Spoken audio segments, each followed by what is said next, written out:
How's it going, guys? And we're going to take a quick intermission between talking about all the Vanguard shotguns and travel back in time to a different time where there were no MP40s and Cooper carbines in Warzone.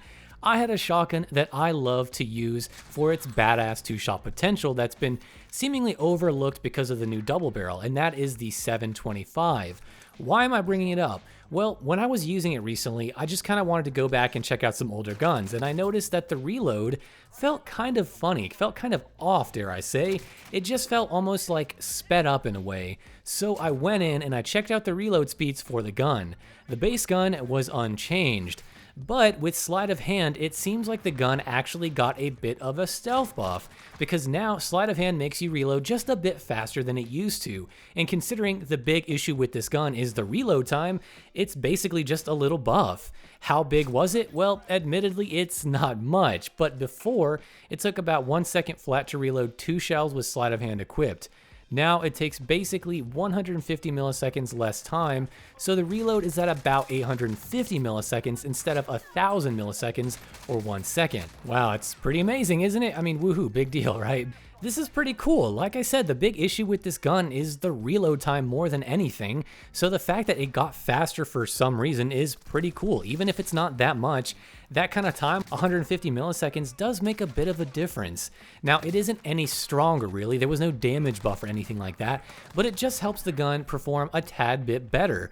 So if you were here to find out what changed, well, that's pretty much it. But with this video, it's my chance to say, if you want to find the best weapons out now, don't just use the Vanguard guns. Sure, they're strong, and of course a huge reason to use them is because they're new and fun and feel better than Cold War guns in my opinion, but for shotguns, remember the Origin, remember the Model 680, the 725, well, these guns still exist, and ever since the Vanguard shotguns got nerfed the last patch, they're slightly more relevant and have more room to compete, and I plan on making videos going back to revisit some of these older shotguns. I won't go into all of them here, but the 725 I think is one that is often overlooked.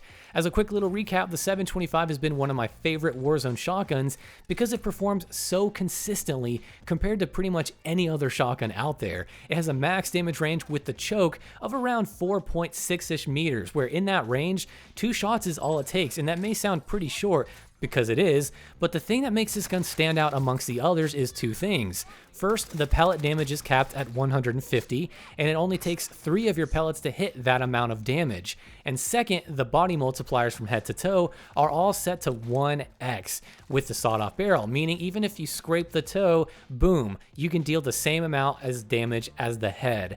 So what ends up happening with this gun is that you can just hip fire and get 2-shot kills so insanely effective in that 4.6 meter range.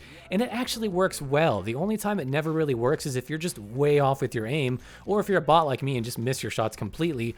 And with the spread, it can happen, but using the choke makes this gun so much better. You can also use the monolithic suppressor, but you don't get that nice tight spread. So it's a trade-off you have to make for yourself, and also the aim down sights time gets hurt quite a bit from that monolithic suppressor. But the choke, probably the best attachment to run on this build, and it's pretty hard to beat since when you aim down sights it gets really tight for a sawed-off shotgun. So this video, kind of weird, but it's a little bit of a stealth buff coverage, a little bit of a PSA if you want, but also a reminder to use the 725 if you want to have a fun and useful double barrel shotgun that, even though it doesn't have the same range as the Vanguard double barrel shotgun, it is consistent as all hell, and it's still insanely fun to use. Oh, and by the way, there is a variant that does have dismemberment on it. I think it's the Crimson Pool one. I use it all the time. It's a Nikto bundle, and my god, it's totally worth the money, I swear to god, so get it. But this video is going to come to an end right about here, which it's shorter than usual, but I don't really have much else to say right now. I just wanted to kind of give you a little PSA and let you guys know that, well, technically the 725 is stronger than it's ever been because of this slight little reload buff it got. This was probably an unintentional buff, but honestly, I'm okay with it. It's probably not going to get fixed. It was probably something else that changed that kind of had this consequence of affecting the 725. So we're not going to complain. We'll take what we can and we'll enjoy it. Also, before I say goodbye, I do want to ask one thing, and that is, in the comments below, what do you think are the top 5 or top 3, or maybe even just the number 1 spot for this, of the most overpowered shotguns that we've had in Warzone history? From the start of Warzone all the way to current day, what has been some of the most overpowered shotguns, and let me know, because I plan on making a video about this, kind of revisiting the past, seeing if I can get some old footage, and just talking about what we all think are some of the most annoying, frustrating, and overpowered and broken shotguns that we've had in this game. It'll be a fun video, so let me know in the comments below what you think of that. And with all that being said, guys, I will see you in the next video.